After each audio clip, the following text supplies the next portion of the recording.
In this video, we're going to look at how the Clippers got great looks from three in Thursday's win in Charlotte. The Clippers shot really well from three against Charlotte on Thursday in their win, and one of the ways they do it, I should say, is by getting the ball to Demarcus Cousins in the post at times. Here he's in the post, Rondo's going to be slot cutting to the elbow, and Jackson's going to be swinging across to the other wing in a manner in which to generate an open look against a scrambling defense that isn't paying attention. Jackson has an open look, and what does he do? Knocks it in. Getting Marcus Morris isolated in the mid-post against a guard is another way that the Clippers like to generate open looks, whether that's from the mid-range or from three. As the ball goes to him, second defender's going to come over to help, and that's where the chaos starts for Charlotte. The ball's going to go to Kawhi Leonard up top at the wing, which means that LaMelo Ball's going to come up to defend him. Zubac is down low with Biyombo, which means Biyombo's not going to be able to get out to the weak side corner, which is where Paul George is when the rotation of the pass gets made. Ball gets to George in the corner, he's open, and he knocks down this three.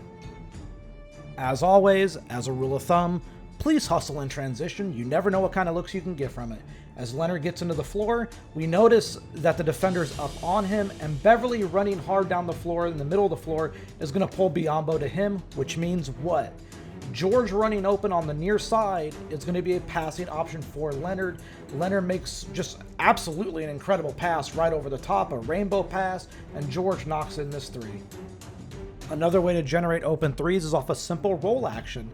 You'd be surprised what this can do for a team's offense. High screen set by Zubac for Leonard. Leonard's going to come downhill as Zubac rolls. As we see Zubac rolling, notice the low man Devontae Graham has to come off of the corner shooter, which is Reggie Jackson. So when Leonard comes downhill off of Cody Zeller, sidesteps through, finds Jackson open. This is a great look for Reggie Jackson, and he makes it. If there's one thing that Charlotte loves to do defensively, they love to switch. They do it pretty much more than any other team in the league. It's kind of their go-to. We're going to see Batum come up to set his screen. He's not really setting a screen here. He just wants the switch to happen. So Washington comes off of Leonard, and now Zeller's on him. Leonard kicks to Jackson, who shot fakes the defender on the closeout, and will then attack downhill to the rim. As he attacks, he draws the ire of Washington down low, which means Washington is off of Batum in the corner. Easy pass by Jackson to the corner, easy wide open three for Batum, and of course he makes it. It's very hard for a defense to keep up with an offense that is consistently moving the ball and moving themselves without the ball. It's very hard to stay up to speed and in the proper defensive positions and rotations when all of that is transpiring, and we see that on this play for the Clippers. As Leonard has the ball up top, he's going to start to drive. When he drives, it pulls Zeller as the low man, which means Zeller is no longer in the corner defending Rondo. But also keep an eye on Batum in the near side corner because he's going to swing up to the wing. Pass goes to Rondo. Rondo's going to attack this closeout, and as he attacks the closeout, LaMelo Ball looks at Nicholas Batum, but he can't go out to him because Leonard makes a very perfectly timed cut on the baseline. Now this is a really great read in the heat of the moment by Paul George. High screen set by Zubac. George is going to come downhill off of this screen. As he comes downhill to drive, he's going to notice that PJ Washington thinks the pass is going to go to Batum in the corner because everything tells him it should. Instead, the pass is going to Rondo on the wing. George hits Rondo. Rondo's wide open. He makes this three, and this is just a great play by Paul George overall. Another way to generate open threes is to take advantage of drop coverage when it's presented to you by the opposition.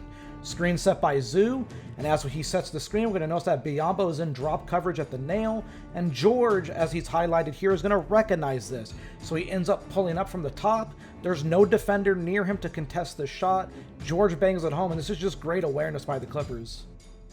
While this final play does happen at the end of a blowout, like it's a 20-point lead with 3 minutes to go, keep in mind this could work any other time in the game. Like, it's the process that matters. Obviously the shot goes in, so that's good too, but we want to focus on the way it happened. Screen being set by Oturi after he hands the ball off to Man. Defender comes over to help off the wing, which means what? Well, Yogi Ferrell's going to dig down a little bit closer to the corner to allow Man to find him with the ball. Ferrell throws a little pass fake to the corner to get the defender away. Other defender can't close out. Clippers did a great job all night.